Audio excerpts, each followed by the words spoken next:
চারিদিক থেকে সকল সাকিবিয়ানদের একটাই প্রশ্ন, ভাই বরবাদ সিনেমার ফার্স্ট লুক কবে আসবে? আপনারা তো আছেন ভাই বরবাদ সিনেমার ফার্স্ট লুক নিয়ে। এদিকে জোর গুঞ্জন বরবাদ থেকে হয়তোবা বাদ পড়তে চলেছেন ইধিকা পাল, যার রটে তার কিছুটা হলেও ঘটে। আজ থেকে 2 দিন আগে মালেক আফসারি সাহেবের একটি ভিডিও নিশ্চয়ই দেখেছিলেন। তারপর চারিদিকে ইধিকা পালকে নিয়ে নানা রকমের ঝড়ের আভাস আপনারা পেয়েছেন।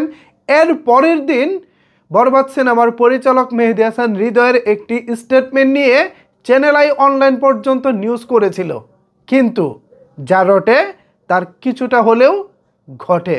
খুব সম্ভবত বরবাদ থেকে বাদ পড়তে যাচ্ছেন ইধিকা পাল। বিস্তারিত জানতে একটি লাইক দিয়ে সম্পূর্ণ ভিডিওটি দেখতে থাকুন। পাশাপাশি ভিডিওটি বেশি বেশি করে শেয়ার করে সকলের মাঝে ছড়িয়ে দিন, সবাই যেন এই নিউজটা সম্পর্কে জানতে পারে।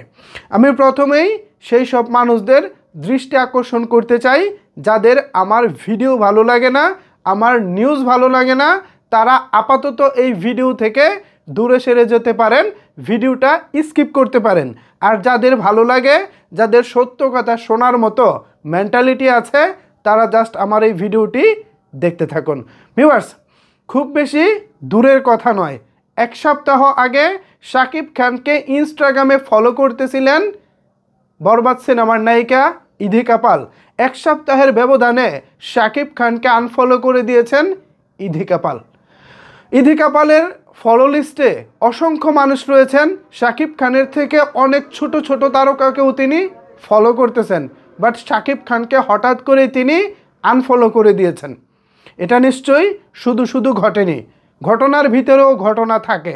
এছাড়া ইধিকা পাল শিডিউল ফাঁসাক বা অন্য কোনো ঝামেলা থাকুক, যে কোনো কারণেই হোক, খুব সম্ভবত বরবাদ সিনেমা থেকে ইধিকা পাল বাদ পড়তে যাচ্ছেন। অনেকেই বলতে পারেন, ভাই ইধিকা পালকে কি এই মুহূর্তে বাদ দেওয়া সম্ভব? আমরা শুনতেছি সিনেমার প্রায় 70% শুটিং সম্পূর্ণ হয়ে গেছে, এমতো অবস্থায় কি ইধিকা পালকে আসলে বাদ দেওয়া সম্ভব? তাদের জন্য বলতে চাই, ইধিকা পালের এখনও পর্যন্ত বরবাদে জাস্ট একটি রোমান্টিক গানের শ্যুট হয়েছে, বাদ বাকি আর কোনো কিছুরই সেভাবে শ্যুট হয় নাই। শাকিব খান পার্টের যে শ্যুট আছে, শাকিব খান অংশের যে বড় বড় আছে, পোর্শনগুলো আছে, সেই পোর্শনগুলো শ্যুট হয়েছে, বাট ইধিকা পালের জাস্ট একটি গান ছাড়া এখনও পর্যন্ত অনেক কিছুই শ্যুট বাকি আছে। সুতরাং নায়িকাকে পরিবর্তন করা এই মুহূর্তে আসলে বড় ধরনের সমস্যার কিছু না। আর যেহেতু এক ধরনের একটা রিউমার রটে গেছে, ইধিকা পাল শিডিউল ফাঁসিয়েছেন বা যে কোনো কারণেই হোক, হয়তো ইধিকা পাল বাদ পড়তে পারেন। আমি জাস্ট এই কথাগুলো কেন বলতেছি, আপনারা সাকিবিয়ানরা যেন মেন্টালি প্রস্তুতি নিয়ে রাখতে পারেন যে ইধিকা পাল থাকবেন না, এরকম কথাটা ওয়াসিম ভাই তো আগেই বলেছিলেন। ঠিক আছে, জাস্ট আপনারা প্রস্তুতি নিয়ে রাখেন। আমিও চাই শেষ পর্যন্ত ইধিকা পাল থাকুক, কিন্তু জোর সম্ভাবনা আছে তার বাদ পড়ার। আর ফার্স্ট লুক একটু বরবাদ নিয়ে একটু দোটানায় রয়েছেন বরবাদ টিম, কবে দিবেন না দিবেন, যেহেতু নায়িকা নিয়ে একটা সংকটের জায়গা তৈরি হয়েছে। অনেকেই বলতে পারেন, ভাই পরিচালক তো স্টেটমেন্ট দিয়েছেন, তার কথা কি তাহলে ভোকাস বা তার কথার কি কোনো ভ্যালু নাই? দেখেন, একটি চলমান প্রজেক্টে কোনো একজন নায়িকা কাজ করতেছেন, চাইলেই কিন্তু প্রডিউসার কিংবা পরিচালক অথবা সিনেমা সংশ্লিষ্ট কেউ কিন্তু উক্ত নায়িকা কিংবা উক্ত অভিনেতা অভিনেত্রীর বিরুদ্ধে কোনো অভিযোগ তারা করতে পারেন না, কারণ তাদের কাজটা চলমান। বাকিটা আপনারা বুঝে নেন।